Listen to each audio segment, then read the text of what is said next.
It was already dark when Kemi stepped out of her office. The streetlights flickered like tired eyes, and Lagos buzzed with its usual chaos, shouting bus conductors, honking cars, and people rushing home. Her legs ached, her phone battery was dead, and her stomach growled. All she wanted was to get home, eat, and sleep. Last bus. Ojota. Ojota. Maryland.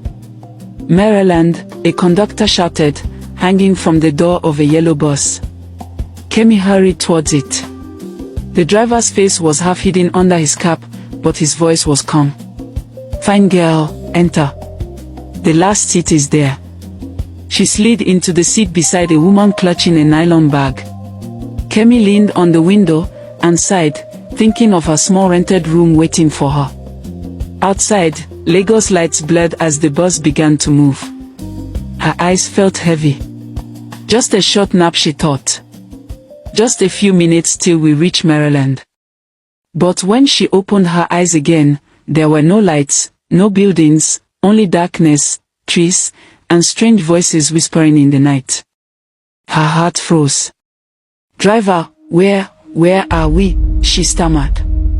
But the driver only laughed, a cold, hollow laugh that echoed through the forest. Kemi's body trembled as the bus stopped in the middle of nowhere. The cold night air beat her skin. Around her, 8 other passengers stood awake, confused and frightened. "Where are we?" one man asked. No one replied. The driver and conductor were gone. Only the sound of crickets filled the air. Suddenly, rough men with torches appeared from the shadows. Their faces were covered. One shouted, "Move! All of you!" They dragged the passengers out, tying their hands with ropes. Kemi's knees shook as she stumbled through the forest. After walking for what felt like hours, they reached an old wooden hut surrounded by darkness. Inside, there were mats, chains, and blood stains on the floor. A man groaned weakly in the corner. Kemi's breath caught. Then it dawned on her that she had been kidnapped. One of the men turned to them and said coldly, "You belong to us now. No one will ever find you here." Kemi's heart shattered. She whispered, "God, please help me." Kemi sat on the cold floor of the hut, her wrist tight. The smell of blood and sweat filled the air.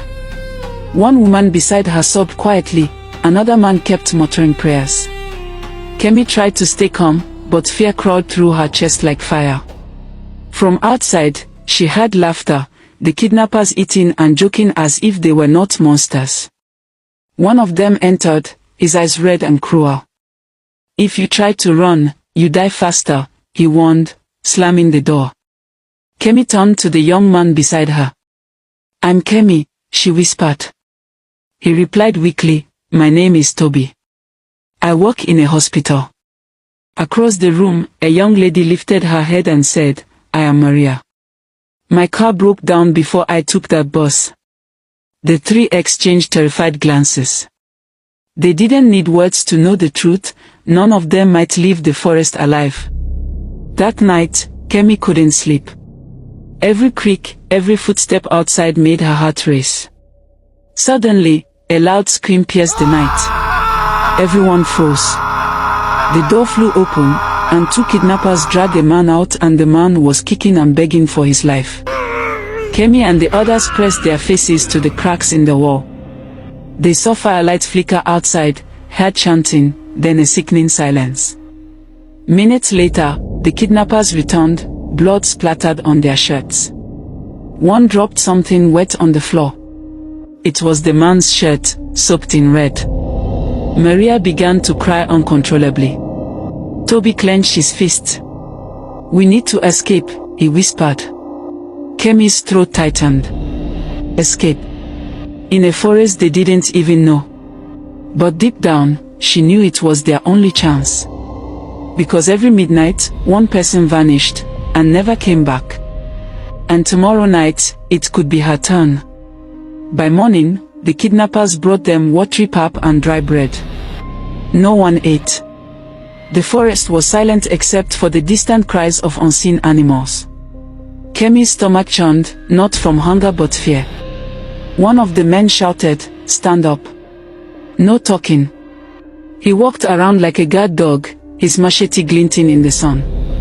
Kemi noticed 7 of them left, 3 men and 4 women. One had swollen eyes from crying all night. Toby whispered, "They take 1 person every night. We must run before it's our turn." Kemi nodded slowly, her heart pounding. Maria looked weak but determined. That night, when darkness swallowed the hut again, they heard chanting deeper in the forest. Then came a scream, a man begging, "Please. My wife just gave birth. I'll give you money." The begging turned into silence. Kemi pressed her face into her knees and cried quietly.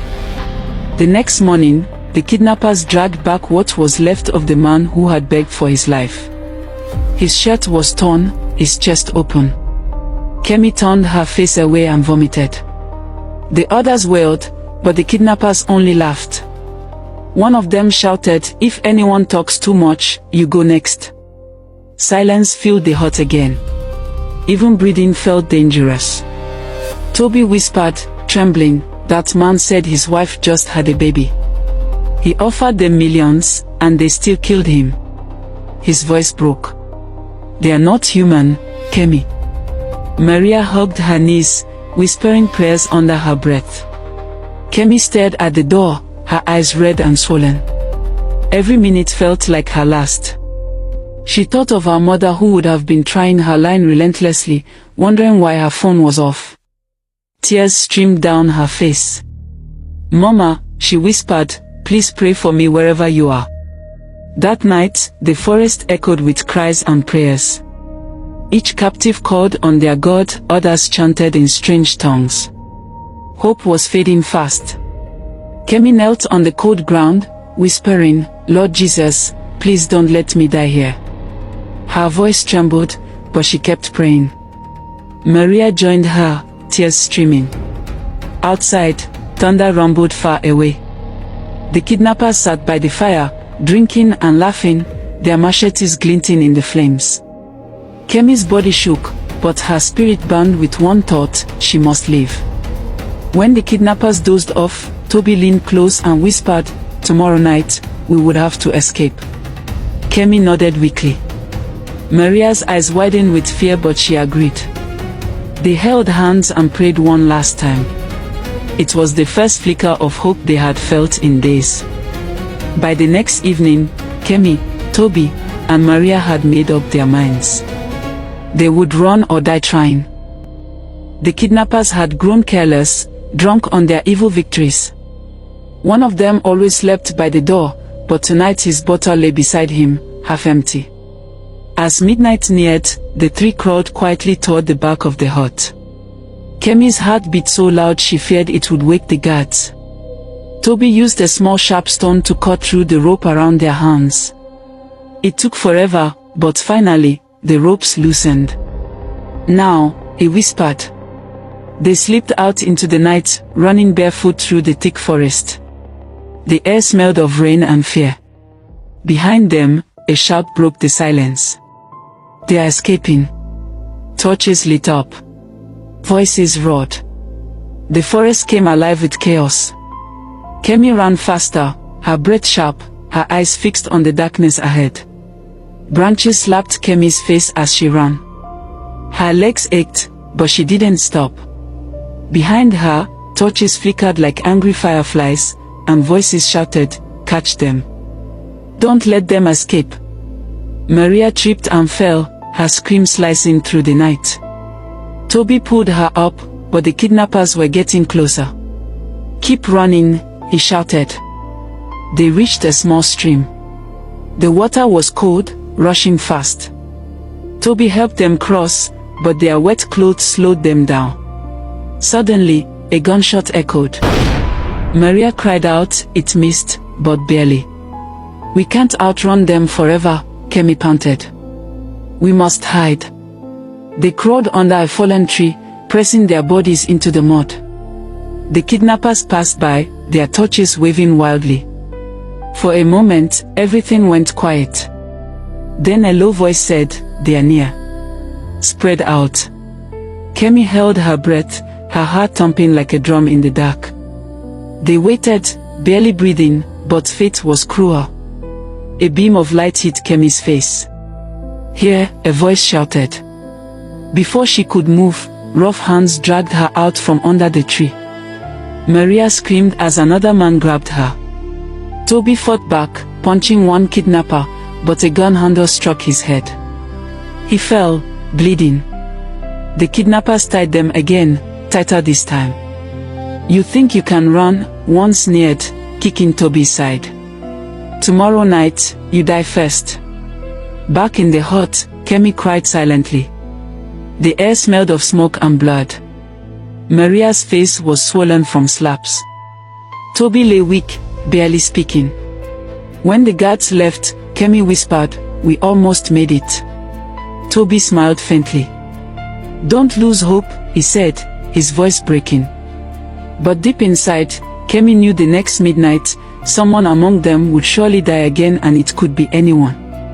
Midnight came again, cruel and cold. The kidnappers stormed in with lanterns. "Tonight, it's the boy," their leader said, pointing at Toby. Kemi's heart shattered. Maria screamed, "No. Take me instead," but they pushed her aside. Toby was dragged out, his face pale yet calm. "Please," he begged, "I'm a lab technician. If you need blood, I can bring you pints from the hospital, just don't kill me." They only laughed. One of them spat on the ground. "We don't need your blood, we take our own." Moments later, Kemi heard the chanting begin, then a horrible silence followed by a sharp scream that froze her soul. She covered her ears, shaking uncontrollably. When they brought his lifeless body back, Kemi fell to the ground and wept until her voice disappeared. In that moment, she realized there was no mercy in this forest. Only death waited. The next day, the kidnappers were restless, whispering among themselves. Kemi sat in a corner, weak and hollow. She hadn't eaten in 2 days. Maria lay beside her, her eyes swollen from crying. "I can't take this anymore," she murmured. Night came too quickly. The men entered again, their faces hard and hungry. "Tonight, it's the girl with the long hair," one said, pointing at Maria. Kemi screamed, "No. Please, not her," but a heavy blow silenced her. Maria clung to Kemi's hand. "If you survive," she whispered, "tell my mother I tried to come home." They dragged Maria out into the darkness. Moments later, the sound Kemi dreaded most echoed through the forest, a piercing scream that ended in sudden silence. Kemi laid helpless on the cold floor, her hands and feet tied, tears streaming down her face. The truth struck her like a blade, she was now the only one left alive. That evening, the air grew thick and heavy. Outside, the kidnappers laughed loudly, their fire crackling under the night sky. Inside the hut, Kemi sat in silence, trembling. Every bone in her body ached, but fear kept her awake.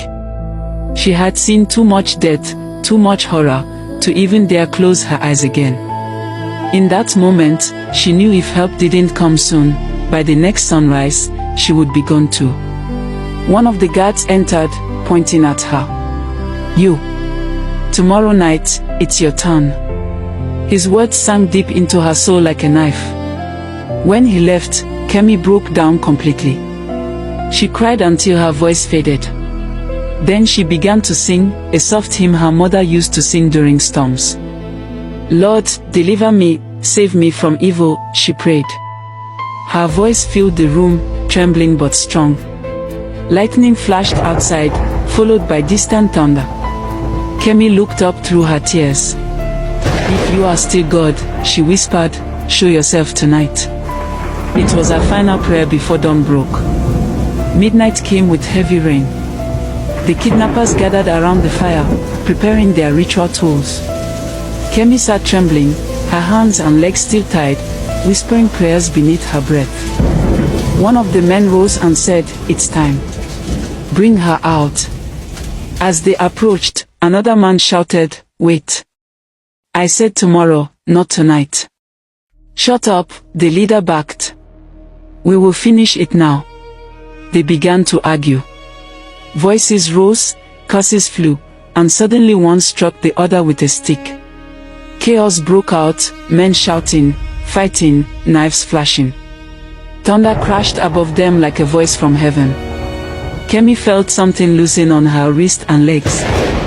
The rope slipped off. Her eyes widened.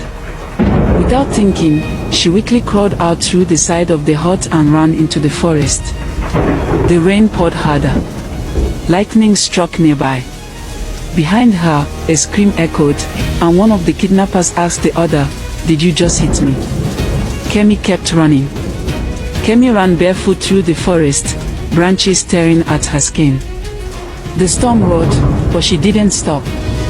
Behind her, she heard angry shouts. The kidnappers had noticed she was gone. "Find her," one screamed. Thunder struck again, lighting the path for a moment before darkness swallowed it back. Her lungs burned, her legs weak, but fear pushed her forward. She stumbled, fell, and crawled until her knees bled. Then, ahead, she saw faint headlights glimmering through the rain. And Kemi saw a road ahead. Her heart jumped, there was still hope. She ran toward it as fast as she could, waving her hands and shouting for help. Just then, a car came speeding through the rain and stopped suddenly in front of her. Then a man jumped out, shocked to see her drenched and trembling. "Help me," she cried. "They are after me." He opened the door quickly, pulling her inside. As the car sped off, Kemi looked back one last time. Lightning flashed again, revealing the forest she would never forget. She was free, but forever changed.